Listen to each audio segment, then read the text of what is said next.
Hello, good evening, and welcome to Rapid TV News tonight. My name is Ugochukwu Madumere. In the headlines, President Tinubu meets governors amid protest fears. Court stops Abia PDP congresses.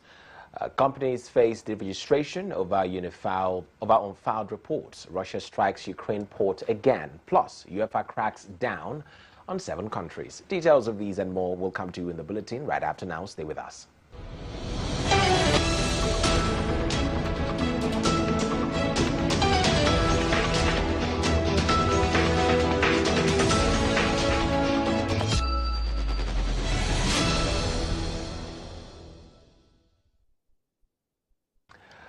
The news in detail.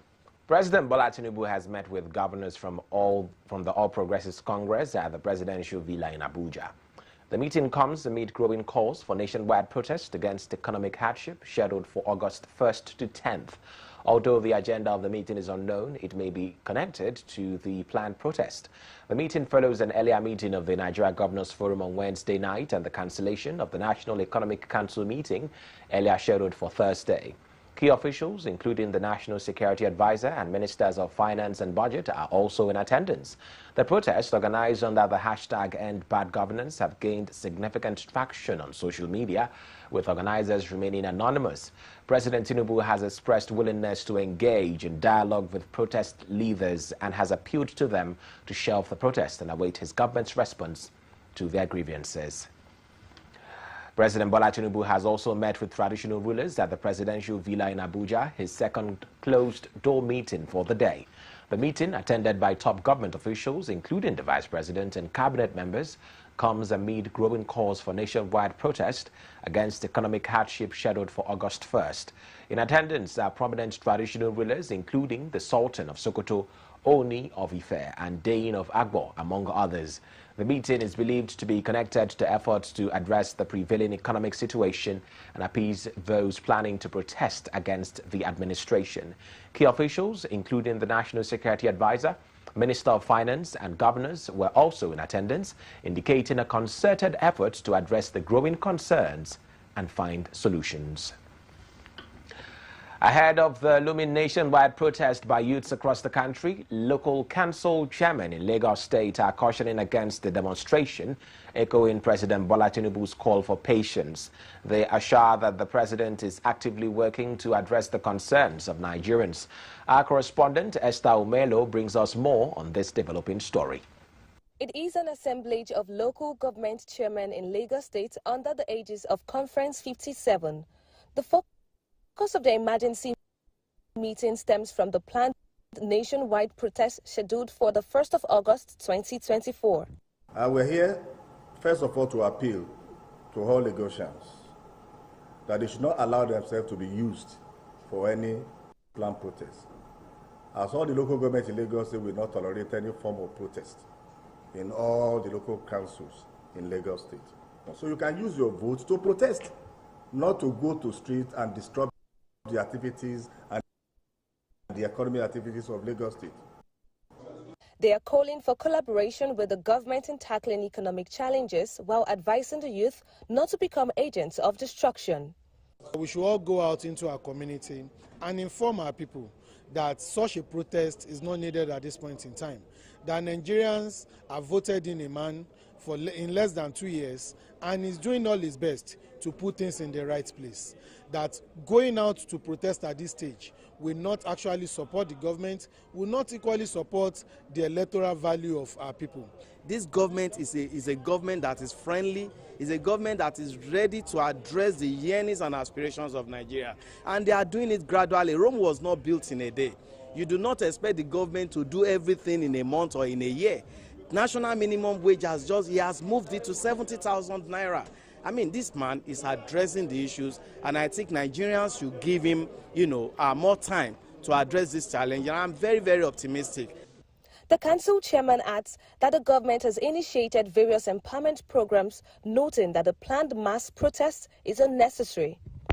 Democratically, there is a way we can express our grievances, we can protest by voting for the person that we think is good. But I'm 100% sure that by the end of the second or third year of this administration, people will not have any reason to protest again, because you will have been seeing the dividend of democracy, the fulfillment of all the electoral promises. So I am using this opportunity to call on every Lagosian, in every local government, wherever you find yourself in Lagos, do not join any protest. The government of Lagos State, federal government of Nigeria, and all local governments in Lagos State, we are doing everything we can to ensure that we bring succor to the people.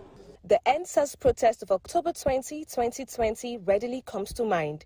Meetings like this have become regular in the state to avoid any repeat of events that played out almost 4 years ago. Esther Omelo, Rapid TV, Lagos.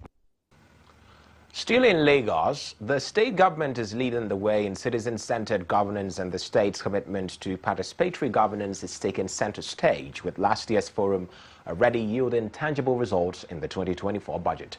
Again, Esther Omelo reports. This gathering of the Oba of Lagos, Oba Rinwan Akiolu, other prominent traditional rulers, market women, youth, people living with disabilities, civil society, and other residents of Lagos Division is at the instance of the Lagos State Ministry of Economic Planning and Budget. The annual gathering, tagged the 2025 Budget Consultative Forum, is to engage these residents on the contribution to the formulation of the 2025 budget. The Commissioner for Economic Planning and Budget briefed the Lagos Division residents on the performance of the 2024 budget so far. So far has performed well. We're currently, as I said, going through our media reviews, so we hope that by this month that has been finished, and we'll be able to sort of give a lot more details as to where we are with our half year. But so far so good. We've done well. We've hit our indices. Our IGR is doing well. We can obviously do better. We're looking at ensuring we can ramp up our other sources of generation apart from IGR as a state, and I think it translates to all the projects you've seen so far. Then the breakout session, where residents assess the Babajide Sanwo-Olu-led administration and highlight areas of intervention. I'd like the government to do more on security, right? Because doing things, right, or putting things, infrastructure on ground without people securing it, anything can happen to it. Also, I want the government to do more on roads. Most of our roads are bad, and the government is trying. Thirdly, water. We want Mr. Governor to facilitate a dedicated desk for young people at the local government level. What we have presently is the Department of Agri at the local level. So we believe that if the youth desk is created, and what happens is that young people will be in charge of that office. They understand better what is happening to young people, and they'll be able to transfer those data or some of the yearnings of young people to the state government. Taking note of the issues that have been raised, we're going to take it back to the office, and it's not a once in a year event. It's continuously happening, so at any point in time during the year, they can come into our office, and indeed what that does for us is also we can also go to the ministries that are involved. So if there's something related to environment, relate it back to the Ministry of Environment, to transportation, and say, look, in this area, what's going on with this? And we then mark it and track it. So they can always come back to us at any point during the year, and we can update them as to what's been going on. The 2025 Budget Consultative Forum will hold in 5 divisions across the state. Esther Omelo, Rapid TV, Lagos. The chairman of the Independent National Electoral Commission, INEC, Professor Mahmood Yakubu, has expressed confidence in the Commission's ability to conduct successful local government elections if given the responsibility by law. This comes 2 weeks after the Supreme Court granted financial autonomy to local governments in Nigeria. Professor Yakubu made this known during a meeting with the Joint National Assembly Committee on Electoral Matters to present the budget for the Ondo and Edo off-cycle elections. He noted that INEC already conducts elections in the 62 wards of the Federal Capital Territory and can extend this to the 774 local government areas with amendments to the electoral laws. He also highlighted technological improvements made by the Commission, including the INEC Result Viewing Portal, which he assured will not experience frequent malfunctions like in the 2023 presidential election. The INEC boss appealed to lawmakers to pass the Electoral Offenders Bill to empower the Commission to address electoral malfeasance. The INEC chairman's statements comes as state governments currently organize local government elections, often resulting in the ruling party sweeping all chairmanship seats.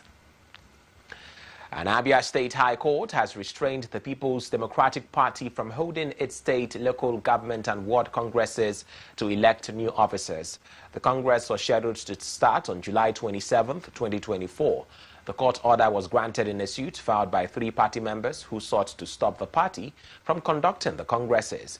Justice C.U. Okorafor also restrained the party from taking any decision or giving any directive to extend the already expired tenure of the last state, local government and ward executive officers of the party in the state. The order further granted leave to serve the originating summons and other processes on the defendants in Abuja outside Abia State. The PDP has reacted to the court order, alleging that it was obtained by individuals who had previously resigned from the party. The party's acting state publicity secretary, Elder Ama Ibrahim, stated that the PDP has activated its legal department to take appropriate actions against the restraining order. Igbo leaders have expressed gratitude to President Tinubu for signing the Southeast Development Commission Establishment Bill into law. They believe it will address the region's marginalization concerns and heal wounds from the civil war.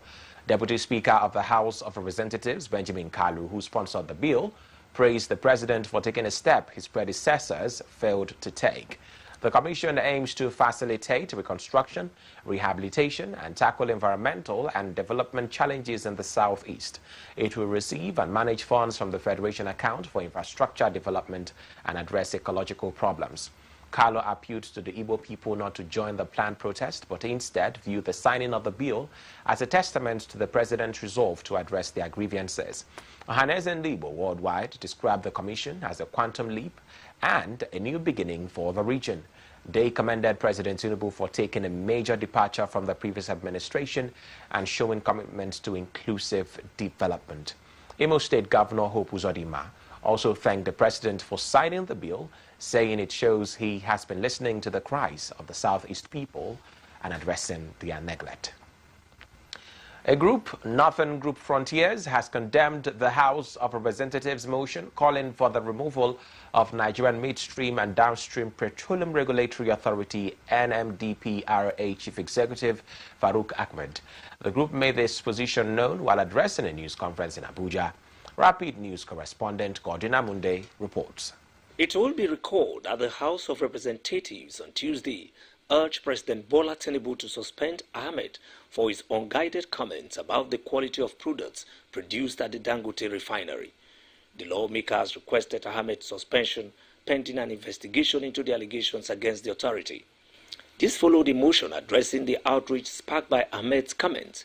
Esosa Iyawi, who moved the motion, claimed Ahmed stated that diesel produced by the Dangote refinery had high sulfur content and was inferior to imported diesel. The House, which visited the Dangote refinery in Lagos on Saturday, noted that the billionaire's request for a product quality test at his $20 billion facility. Reacting to the issue during this press conference, Northwestern coordinator of Northern Group Frontiers, Ambassador Abdul Usman, criticized the move. We recall Dangote once bounced check that led to the freeze of Boas asset, the orchestrated land grab that shuttered Boas sugar refinery, the deportation attempts of Boas expatriate staff thwarted by presidential intervention. These instances demonstrate that is ruthless in pursuit of monopoly. Yet the House of Rep choose to target the Nigerian NMDPRA boss for speaking the truth to power. The group called on the House to retract its resolution and uphold fairness and independent investigations into Dangote's business practices, while emphasizing the need for protection for whistleblowers and industry regulators. The House of Rep to retract its resolution and uphold fairness in all directions. An independent investigation into Dangote on ethical business practices, protection for whistleblowers and industry regulators who dare to speak truth to power. The group calls on the House of Representatives to thoroughly investigate how, since President Obasanjo's era, Dangote has been the only investor buying all available black oil in Nigerian refineries, shutting out rivals and manipulating the market. Abuja, Godwin Amundi, Rapid Television News. The Defense Headquarters has reported significant progress in counter-terrorism efforts, with troops neutralizing 106 suspected terrorists, arresting 164 others and rescuing 103 hostages in just 1 week. Additionally, 32 suspected oil thieves were arrested and stolen products worth over 793 million naira were recovered. Troops also recovered 125 assorted weapons and 1,522 assorted ammunition during the period. In the Niger Delta, troops discovered and destroyed 36 illegal refining sites, 20 dugout pits, and 24 boats, among other items. They also recovered 802,200 liters of stolen crude oil, 121,900 liters of illegally refined AGO, and 450 liters of DPK. The military operations are focused on targeting the center of gravity of terrorists and their cohorts across the country. The Director of Defense Media Operations, Major General Edward Buba, stated that the operations are yielding positive results, with many terrorists eliminated from the battlefield. He added that troops are persistent in exerting significant military pressure to defeat terrorists and their collaborators in various regions, including the Northeast, Northwest, and North Central zones. The military is also working to address crude oil theft in the South-South zone, with measures in place to boost crude oil output for the nation. In a move to address the growing concerns of environmental degradation, the Nigeria Police Force has taken a proactive step towards a sustainable future. The force has launched an innovative green initiative aimed at combating the devastating effects of climate change and simultaneously boosting its operational efficiency. Our correspondent Irene Okechukwu has the details. The Nigeria Police Green Initiative was launched in Abuja with the theme leveraging operational efficiency of the Nigerian police force and social-economic development of Nigeria. The initiative aims to adopt renewable energy sources, promote eco-friendly transportation, and reduce the environmental footprint of police operations. The Vice President Kashim Shettima, who launched the Nigerian Police Green Initiative, said the federal government will continue to invest in the NPF through the provision of equipment, facilities, and adequate training, while recognizing the importance of the NPF. He called for urgent need for interagency collaboration and cooperation to implement solutions that can reverse the effects of climate change. Nigeria has been at the forefront of the global search for solutions to the devastations of climate change. We have always known that we cannot reach this target of aligning with international climate goals and reducing greenhouse gas emissions unless each person and every stakeholder lives up to their obligation. This is a promise we made to the world at the COP28 conference in Dubai last year. Alongside other nations, we reiterated the urgent need for global cooperation to implement solutions that can stop and reverse the effects of climate change. Speaking at the launch event, the Inspector General of Police, Kayode Ebietokun, said the initiative will help Nigerian transition to a low-carbon economy and encourage a lifestyle change among individuals, including planting trees, creating solar power, and rolling out gas. He also said the initiative will see the adoption of renewable energy sources for lighting applications, promotion of eco-friendly transportation methods, and reduction of environmental footprint across police operations. I unveiled the Nigeria Police Green Initiative before a global audience, marking the first of its kind in Africa. I also pledged the Nigeria Police Force commitment to renewable energy through green solutions to boost our operational efficiency and capacity to fight crime and maintain law and order in Nigeria. It is imperative to note that focusing on government sustainability is a strategic necessity. By participating in the Net Zero Government Initiative, we have committed to actions such as transitioning to clean vehicle fleets, improve energy efficiency in government buildings, increase the use of carbon-free electricity, promote sustainable public procurement policies, and implement resilience and nature-based solutions. The Nigerian Police Green Initiative is a step in the right direction towards combating climate change and promoting sustainable development. From Abuja, Irene Okechukwu, Rapid TV News. Tragedy struck in Lagos on Thursday when a building under construction collapsed at 13 Wilson Bar Street, Aro Jogbe Estate. Maryland, resulting in the death of 5 workers. The incident occurred at 3:49 a.m. and rescue efforts are still ongoing. According to the Lagos State Emergency Management Agency, LASEMA, 5 adult males were rescued alive, while 1 adult male was trapped under the rubble and later rescued. Rescue efforts are still underway, with LASEMA's excavator deployed to accelerate the search and rescue operations. The agency has confirmed that all the victims were site workers, and the State Environmental Health Monitoring Unit has been contacted to remove the remains of the fatalities. The building collapse is the latest in a series of incidents in Lagos, with 7 persons rescued from a 2-story building collapse in Mushin earlier in July and 10 others rescued from a building collapse in Isaleko in May. The recurring building collapses have raised concerns about safety standards in the state, particularly during the rainy season. The Nigerian government has repatriated 158 Nigerian migrants from Libya, including 10 infants who are residing in the country irregularly. According to Ambassador Mohammed, Nigeria's charged the affairs to Libya. The group of evacuees comprised 77 males, 45 females, and 26 children. This brings the total number of stranded Nigerians who have returned home to 1,776. The repatriation was a joint effort between the Nigerian mission and Libyan authorities, facilitated through the International Organization for Migration under its voluntary humanitarian repatriation program. The envoy noted that some of the migrants were rescued from the Mediterranean Sea, while others were arrested on charges such as prostitution, illegal entry, and lack of proper documentation. Ambassador Mohammed urged Nigerians to shun irregular migrations, warning that the Libyan authorities view the influx of illegal migrants as a national security threat and have pledged to use all legal measures to combat the problem. He noted that Nigerians living in Libya have damaged reputations due to alleged nefarious activities, and that arrest and deportation of Nigerians may continue in the weeks and months ahead.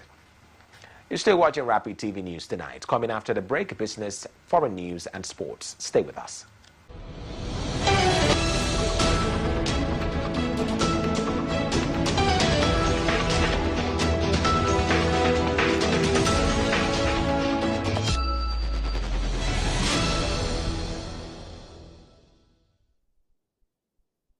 Hey Stars, get more value for your money with StarTimes Upgrade promo.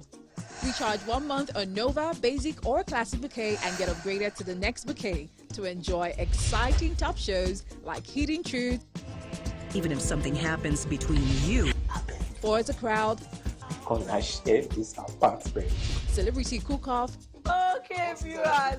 Now, by the time we use half of it, the food goes sweet well. Prides of Passion, and more. If you're on Super Bouquet, recharge for 1 month and get an extra 5 days free. La Liga is back on StarTimes. Anticipate.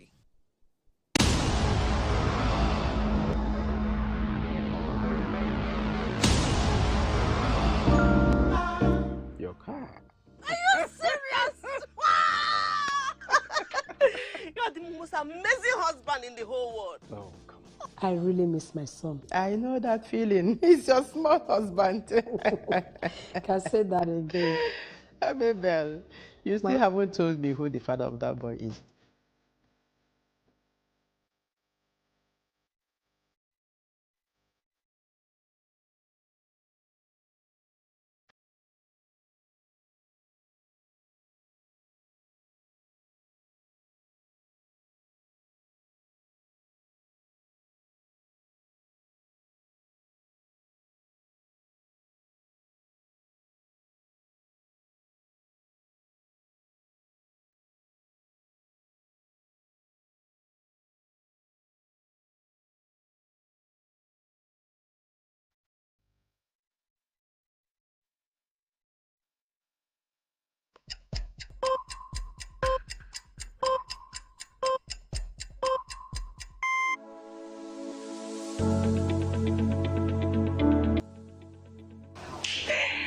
Rise and shine with Rapid Dawn, your essential morning companion only on Rapid TV. Start your day with us. We bring you the latest news, engaging discussions, and a fresh perspective on issues that matter. From weather updates to our wellness tip, interesting recipes, and our trendy conversations every Tuesday to the weirdest of talks on Wednesday, Rapid Dawn has got you covered.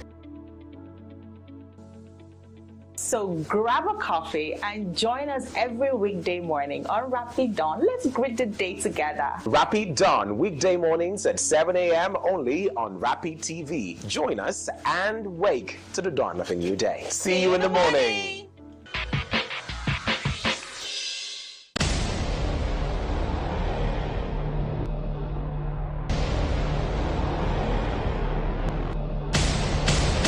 Anytime when you want to do down clutching, now so you go come here, come meet me. 40,000. Eh? You don't forget saying you promise me, say you go take care of me.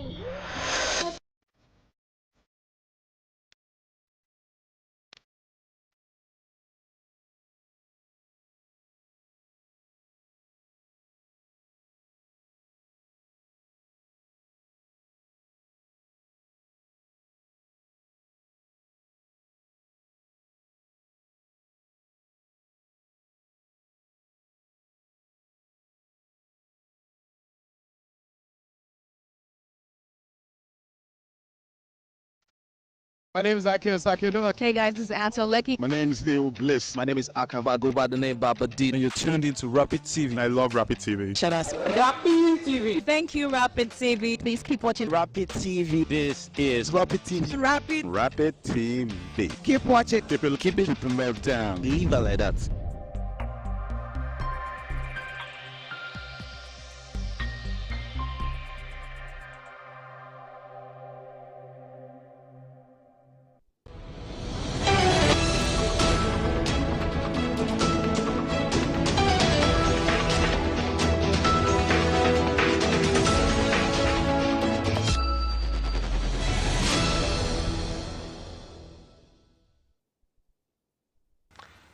Thanks for being there. Now the rest of the news. The Corporate Affairs Commission, CAC, has announced plans to deregister companies that have failed to file their annual reports for the past 10 years. This move is aimed at removing dormant companies from the register in line with the Commission's powers under the Companies and Allied Matters Act. The CAC has published a list of affected companies on its website, giving them 90 days to file an outstanding annual returns to avoid being struck off the register. This is a final opportunity for these companies to comply with regulatory requirements and avoid dissolution. The Commission warns that it is illegal for the registered companies to continue operating as they will be deemed dissolved. This move is part of efforts to maintain a clean and up-to-date register of companies in Nigeria and to ensure compliance with corporate regulations.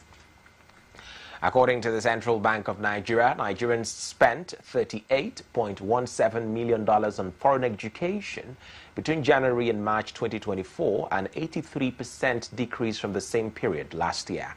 However, there was a 54% increase from the previous quarter.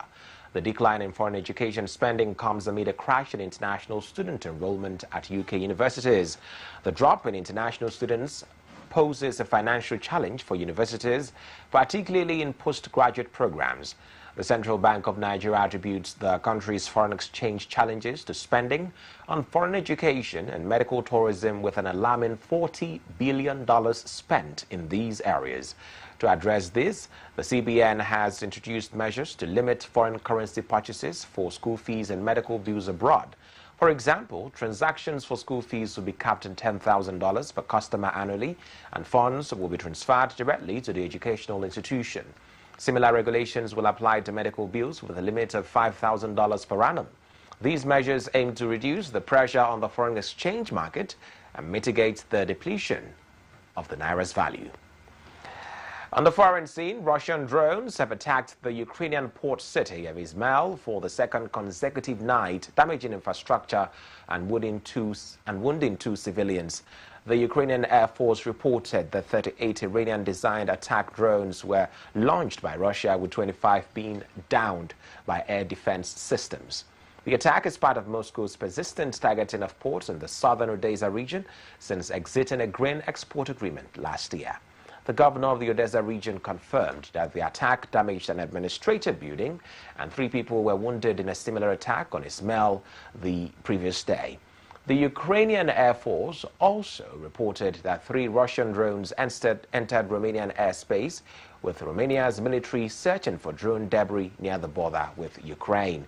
The attacks have raised concerns neighboring Romania, with residents in the southeastern Tulcea County receiving mobile alerts about approaching objects and reporting hearing explosions. The incident highlights the ongoing conflict between Russia and Ukraine, with Moscow's continued targeting of Ukrainian ports and infrastructure causing concern for regional stability and security. Arthur Brooks is on standby with more news from the foreign scene.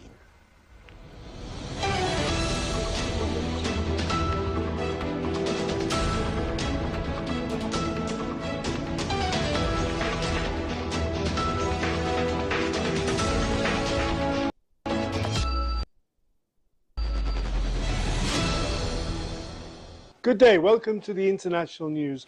Here are our leading stories. First, we go to Nairobi, where Wednesday, Kenyan President William Ruto named 4 ministers from the main opposition party in a bid to form a broad-based government. Hassan Joho was nominated as Cabinet Secretary for Mining, Blue Economy and Maritime Affairs. Wycliffe Oparanya was designated as Cabinet Secretary for Cooperatives, John Mabadi at the National Treasury Ministry, and Opio Wandaye at Energy. The 4 politicians were part of a batch of 10 nominees. They are close allies of the Orange Democratic Movement leader in his first batch of appointments last week. Kenya's president retained 6 former cabinet ministers. Protesters on social media accused the opposition of treason, some alleging a secret deal was brokered. The nominees still need to get the green light by Parliament. The weeks of turmoil in Kenya have led to dozens of deaths, the firing of most cabinet ministers and calls for Ruto's resignation. Protests began with Kenyans rejecting a proposed bill to impose more taxes as millions in the country barely get by amid rising prices. Now to Cairo, where Egyptian authorities have extended the detention of 125 people and arrested 2 journalists before holding a national dialogue Tuesday to discuss pre-trial detention policies. Most of those detained were swept up in a wave of arrests following call for protests on July 12 over economic conditions under President al-Sisi. Although there were no protests, dozens were arrested and held on accusations including spreading false news and using social media to promote terrorist ideas. Monday, the public prosecution extended their detention for 15 days. Rights lawyer Khalid Ali said the Egyptian Commission for Rights and Freedoms confirmed 125 people were being held. Authorities also arrested 2 journalists this week, one a cartoonist for independent news Al Manassa, the other a reporter for Arabic Post website. Rights groups have long criticized the use of pretrial detention to keep people jailed for years. Egypt's State Information Service said recommendations on pretrial detention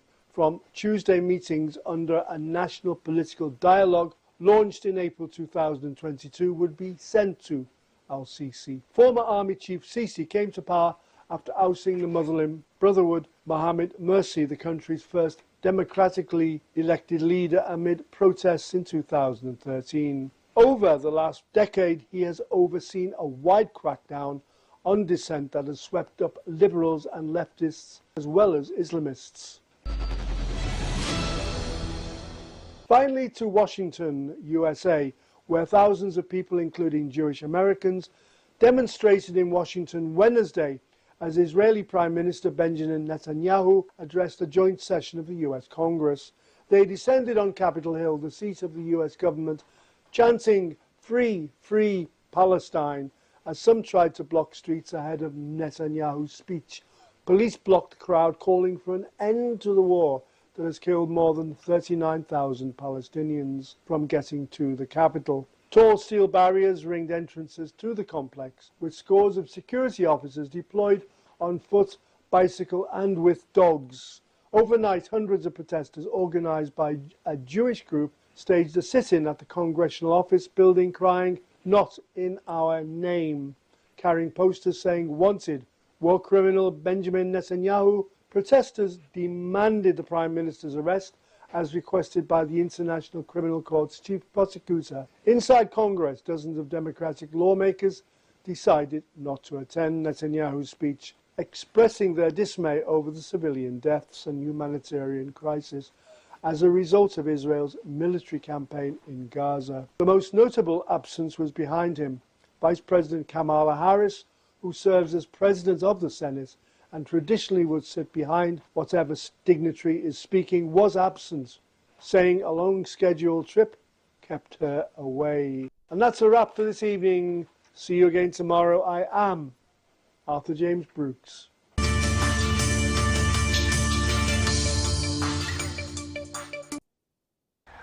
Thank you, Arthur. Up next is entertainment segment.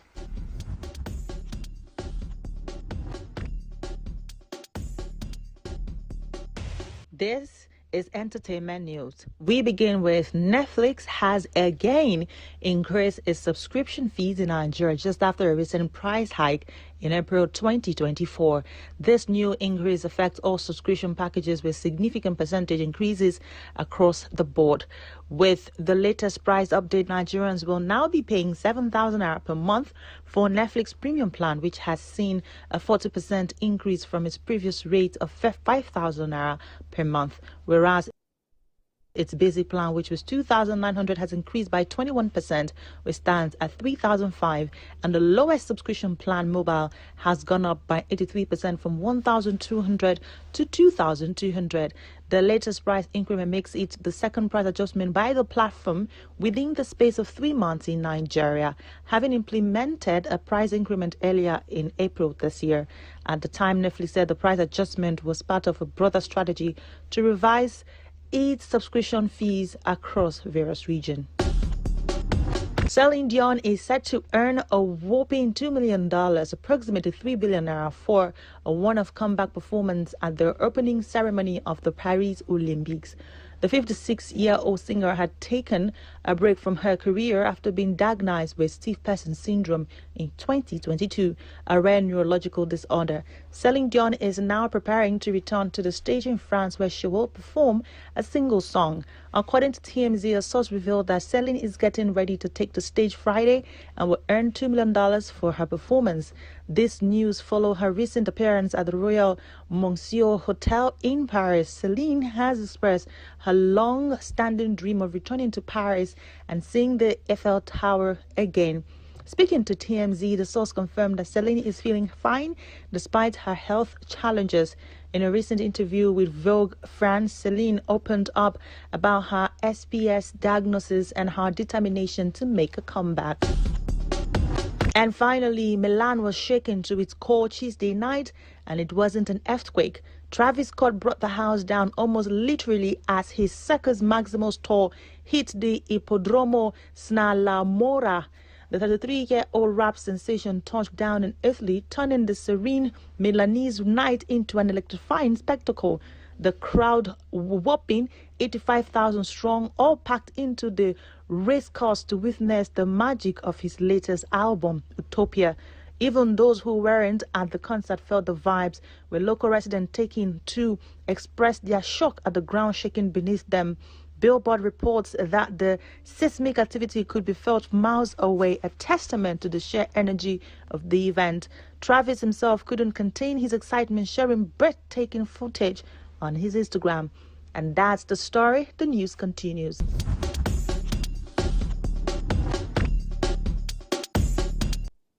Now, sports news. UEFA has imposed sanctions on 7 countries, including Serbia, Croatia, Romania, Slovenia, Austria, Hungary, and Albania, due to racist or discriminatory behavior by their fans during Euro 2024. The punishments range from fines to bans on selling tickets to away matches, with Croatia facing a €50,000 fine and a ban on selling tickets to its next UEFA away match. The sanctions come after 17 games were identified as being affected by discriminatory behavior, including 3 involving Slovenia, Romania, Croatia, and Serbia. UEFA's Control Ethics and Disciplinary Body announced the accusations against the 7 national federations, citing incidents of racism and abusive yelling throughout the tournament. The move is part of UEFA's efforts to crack down on discriminatory behavior in football. The sanctions include fines and bans on selling tickets to away fans, with some sanctions suspended for 2 years on probation. The incident also comes after UEFA charged Spain players Rodri and Alvaro Morata for violating basic rules of conduct in the aftermath of their final victory over England. Paralympic organizers are investigating crowd trouble during the Argentina-Morocco football match, which marked the opening day of sport at the Games. The match was marked by confusion and crowd trouble, with projectiles launched onto the pitch and spectators invading the playing area. A firecracker was thrown at the Argentina bench and the players were taken off before reappearing nearly 2 hours later to play out 3 more minutes in an empty stadium. Argentina's Football Association has called for action following the defeat, with coach Javier Mascherano describing the incidents and resulting confusion as a scandal. The Argentine FA has made a formal complaint to FIFA's disciplinary committee, citing the need to guarantee the security of those involved. Morocco's players were also critical of the behavior of some fans, with captain Achraf Hakimi saying such behavior has no place in football. The incident has also led to reports of valuables being stolen from the Argentina team's dressing room. At least one player, Thiago Almada, is missing a watch and a ring. The Argentina team has revealed their intention to file a police complaint in Lyon, where their hotel is situated. The public prosecutor in Saint-Etienne has confirmed that an investigation is underway. And breaking news from Paris, where the Super Falcons suffered a 1-0 loss at the hands of the Brazilians, courtesy of a goal scored by Mata just a couple of minutes ago. Novak Djokovic and Rafael Nadal are set for a showdown at the Paralympics after being placed in the same bracket in the draw. Djokovic, a 24-time Grand Slam champion, will face Australia's Matthew Ebden in the first round, while Nadal, a singles gold medalist in 2008, will take on Hungary's Matan Fucsovics. The two tennis legends have faced each other 59 times over the past 18 years. Djokovic expressed his excitement for the potential duel, saying he will give it his all and is aware of the importance of the Olympic Games.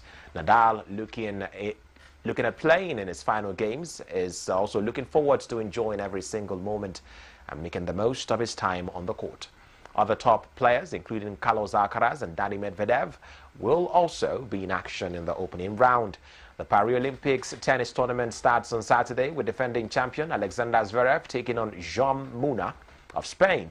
Andy Murray, a 2-time singles gold medalist, will only play doubles due to injury, while Angelique Kerber, a silver medalist in 2016, announced that she will retire after the Games.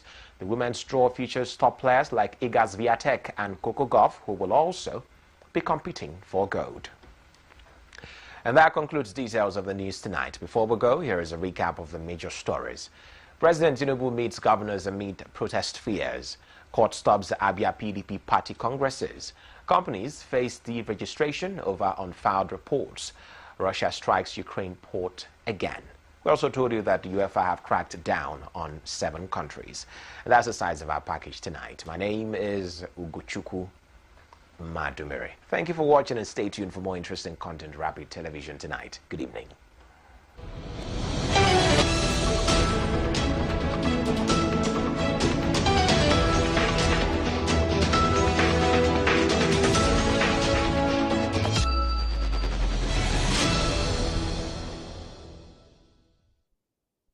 My name is Ima Ehumadu, aka La Vista. My name is DK, aka Mama Chinedu. Keep watching Rapid TV. You are watching Rapid TV. Shout out to Rapid TV. Hey, Rapid TV, Carigo. The biggest, the finest, the only Rapid TV. Rapid TV. Yes, keep watching. Don't go nowhere. Don't touch that dial. Keep watching Rapid TV. This is me giving a rapid response to Rapid TV.